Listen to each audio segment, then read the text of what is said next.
presentation about the walkability initiative happening in Cooke Town. The presentation is structured in a way that it has three parts. The first part will talk about um, the initiative itself. The second part will look at the data which we collected and the status of our ward or the neighborhood. The third one will be looking at how these issues can be used in the solutioning part.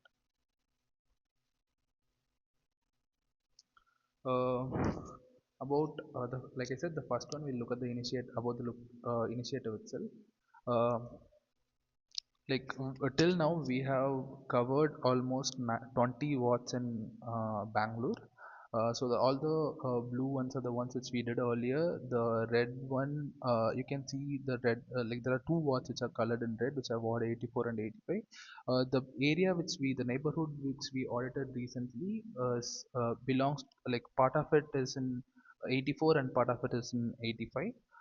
So overall we have through like when we look at the 20 watts, we have audited almost 371 kilometers of footpath, and we have audited 213 junctions, and we have worked with almost 180 volunteers for the same initiative.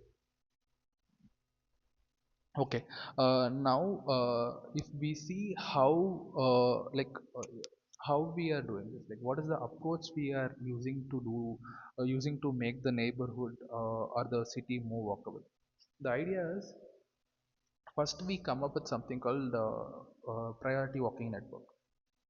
Priority walking network is like nothing but in any particular neighborhood or like any particular ward, you might have certain streets which are like high priority streets, right? Like okay, which might be used by most of the people.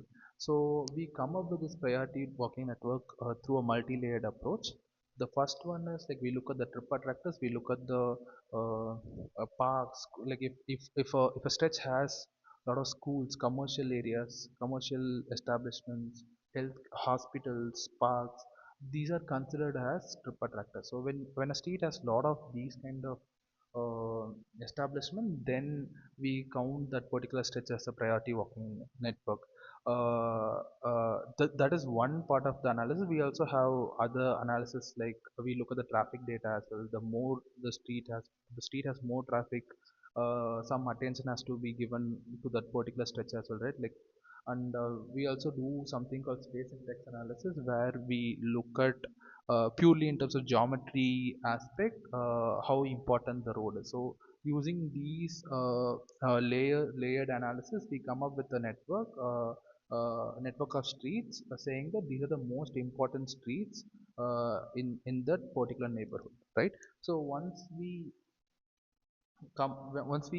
do this, once we come up with this priority walking network, now like after priority walking network is ready, um, we profile these priority walking network. When I say profile, uh, we collect the basic information about these stretches, for example footpath width, footpath material, etc. So when with the basic data we collect, we come up with something called audit network, right? Audit network is uh, Audit network is priority walking network minus the place where we completely don't have footpath, right? When we don't even have, when there is no footpath, that itself is an issue, and we don't have to mark the minor issues that particular we have to, for those stretches we for sure we have to do a complete reader. We have to invest for the entire footpath, right? So we subtract those roads and we audit the other stretches. When I say audit, we go and look for the issues in those stretches. So that's the second part. We do field auditing with the community support. We go on ground. We look for we audit the footpaths. We audit the junctions as well. Like when I say audit, like we have several parameters. We look for those issues when we are on ground, right? The next one is after the audit data is collected, or after we are done auditing these stretches, we analyze the issues we have collected. Like we can see how much issues are there in this particular road and what kind of issues are there, and uh, we we do this basic analysis, and finally we come up with solutioning and budgeting. So since we know that this particular stretch has these type of issues, we can directly tie it with how much money is needed to solve this issue, right? Like, so that will be the final step. Okay, so like in terms of audit, like I said earlier, we will be auditing both footpaths and the junctions. Footpath will be auditing for these issues, like whatever you see on top, the bold text or the uh, parameters, and what you see below are the sub parameters, right? Like when I say footpath quality, we have issues like broken footpath, level difference, and no footpath. When we look at waste, we have construction debris, garbage spot, and whatever we see on the screen. So predominantly we look for issues in terms of footpath quality, waste, encroachment, obstruction, safety, and universal. So when we are on ground using our mobile phone, the auditors will collect these data on ground. Like there's an application called Merge Map. Using that application, you mark a point on ground saying that this is exactly where this particular issue exists, and you also take a picture as an evidence to say later that here in this particular street, in this particular point, this footpath is broken, and I have a evidence to say that it is really broken there, right? Similarly, we also audit the junctions as well. When we go to junction, we again look for two things, right? Like because junctions include footpath space as well and road as well, right? So we look at in footpath we look at the infrastructure and obstruction. In road we look at infrastructure and vehicle behavior. So when I say footpath infrastructure, we just check, okay, whether the zebra crossing is present, whether there is a traffic light, and we have several other parameters. We check and we add these in our application again, and with evidence again, like how we were doing it for footpath, we just captured images as well. Same goes for obstruction as well. Like for example, if the footpath is obstructed in terms of movement for me to move freely, then we mark it as an issue. Also, if it is obstructing my view, like for example, if I'm crossing the junction and I want to look at the approaching vehicle towards the junction, but there is a huge tree blocking that view, then that is an obstruction again, right? So you mark it as an issue as well. The next one is like once we are done with footpath, we also audit the road as well. In terms of road, whether it has sufficient traffic calming devices, like whether it has um, um, pedestrian crossing, uh, whether it has traffic signal, pedestrian signals, etc. And also we at that particular moment we also check for vehicular behavior as well, whether is there whether there are any speeding vehicle, whether there are any wrong side driving happening at that moment. So these are the things that we capture in junctions. And also we along with footpath we are auditing junctions as well, because when we walk from one point to another point, we not only walk on the footpath, right? At some point we have to cross certain junctions, right? Like so in that case, even the junctions has to be junction should have good amount of infrastructure, and it should be safe for the pedestrian to walk. So that's the reason we audit the junctions as well. So once we audit all these issues with footpath and junctions, what we'll do right now is the next is like all these issues are tied to certain government departments. So during the solutioning part, we can very clearly tie, okay, say tell this particular department that please come and solve this particular issue in these streets. Like I have these issues. Like for example, there is a like we are walking on a footpath and this particular street has a transformer on the middle of the footpath, then it should be addressed by Descom, right? So like this, we all the issues are tied to certain government agency. Uh, so yes, yeah. The next part will be explained by Hamna. You can see the priority walking network that is 10.75 kilometers long and the 21.49 kilometer of audit network of footpaths and 26 junctions. And on the right, you can see all these points are the footpath issue instances that were marked by the volunteers. And there are more than 1300 issue instances that were marked. So this is a table with the street names of each of the priority working network and the BBMP street IDs. You can see the ones marked in red here are the streets with footpaths that are less than 1.5 meters. The norm is 1.8 and 1.5 would be the least that is required, but most of it, as you can see here, are less than 1.5 meters. And in the map, we have also marked certain trip attractors that are present in the streets. And you can see that there are certain streets in here itself that are popping out in terms of trip attractors, the ones that have most of them. Okay, so after profiling, we've received certain data regarding the footpaths. So 95% of the streets have designated space for footpath. But most of them, as you can see, 70% of the footpaths are drain covers. 83% of the footpaths do not comply with the minimum of 1.8 meter norm. As we saw before, most of them didn't even have 1.5 meters, and 2.57 kilometers of them are less than 1 meter. And 20% of the footpaths have height exceeding 20 centimeters, making it difficult to walk on. So this is the data we received after the audit, which clearly shows the instances of each of the issue that was marked under different parameters like footpath quality, waste, encroachment, etc.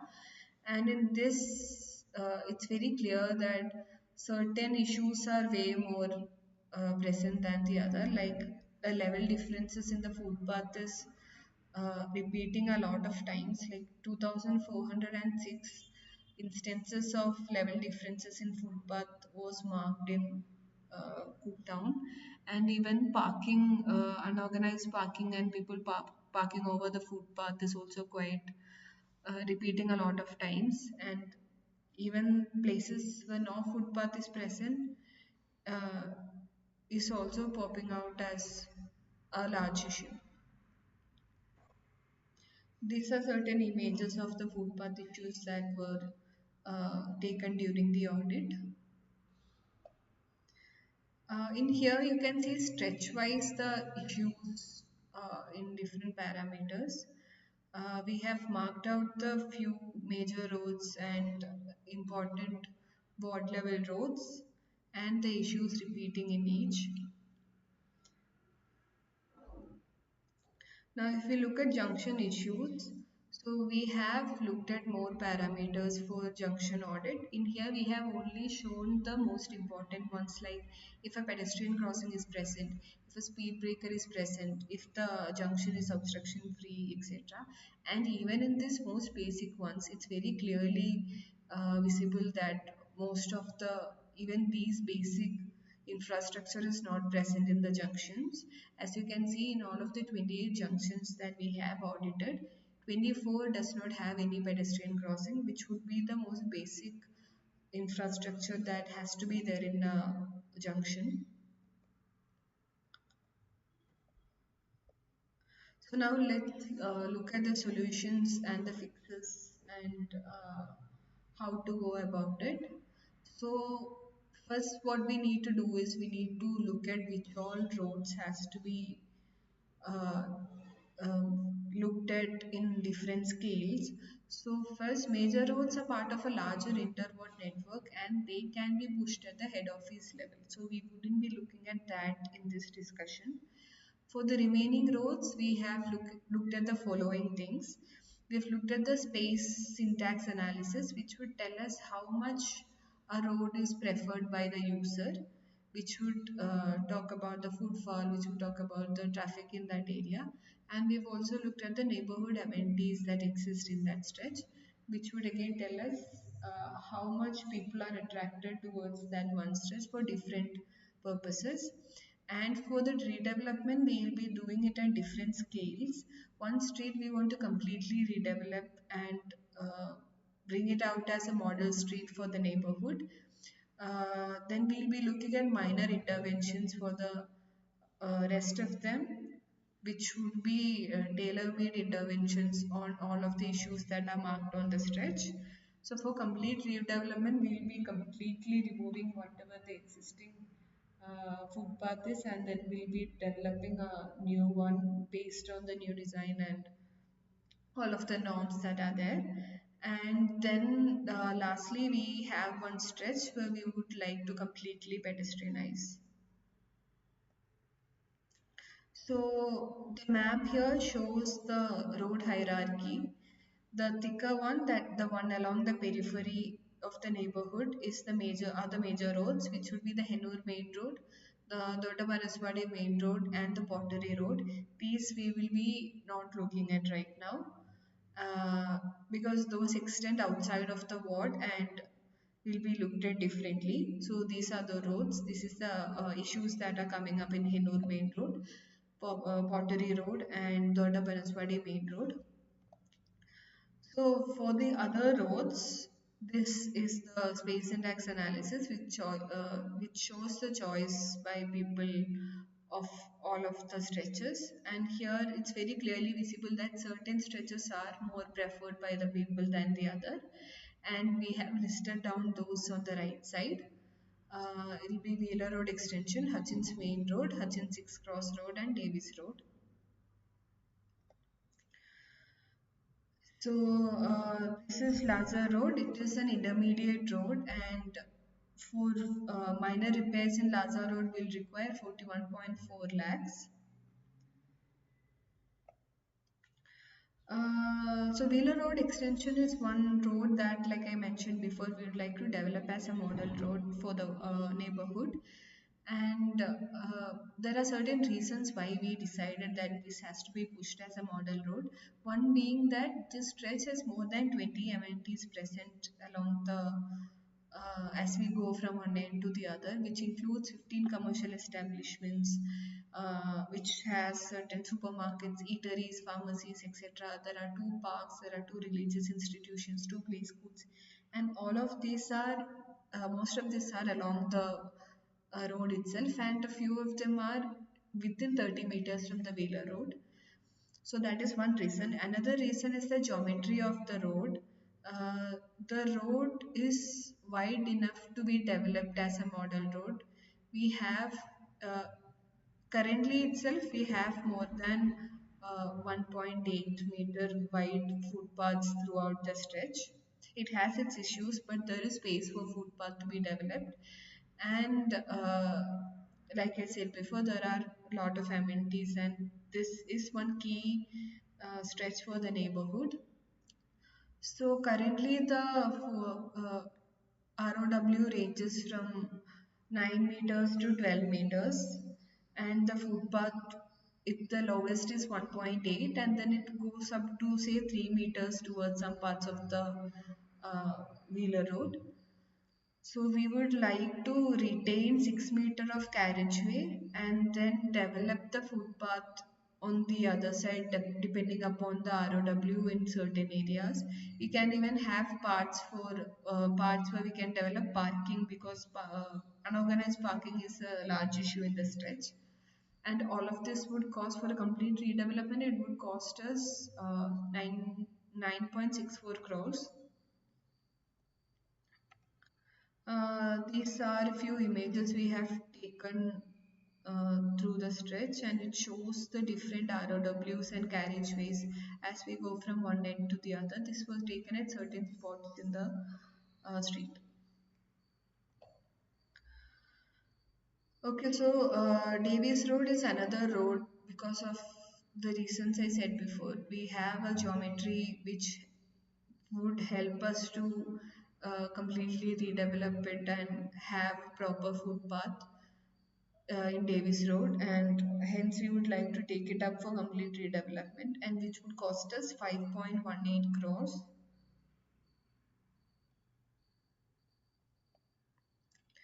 Now, looking at minor repairs, we are looking at Hutchins 6 Cross Road and Hutchins Main Road.